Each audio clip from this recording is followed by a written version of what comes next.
Isang tanong laging kinakailangan ng sagot. Bakit kailangan mong magpapayat? Simpleng sagot para sa kalusugan mo. Hindi kailanman dapat para sa vanity lamang ang pagpapapayat.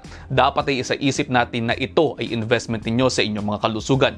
Think of it this way. Ang mga nasyashed ninyong timbang kada araw at kada buwan ay parang hinuhulog ninyo sa bangko ng kalusugan ninyo. Ito ay para magamit sa mga susunod na panahon. Siyempre, talinhaga lamang yan, pero ang ibig sabihin lang naman natin dyan ay kung malusog na pamamaraan ang inyong pagpapapayat, makatutulong ito para mapanatili o mapaigi ang inyong mga kalusugan. Less ang risk ng mga non-communicable diseases tulad ng hypertension, diabetes, heart disease at cancer sa mga tao nasa kanilang mga ideal body weight. Pero syempre, hindi porke nasa ideal body weight kayo ay kakain na kayo ng sandamakmak na mga processed foods araw-araw. Isang bahagi lamang ng equation ang timbang. Again, choose to make your healthy choices every day at hanggat maaari, try to achieve, to attain, and maintain your ideal body weight. At ayun, almost 1 minute na to. I hope you're all 1 minute wiser. Pakipusuan kung may natutunan. See you next time. Ingat!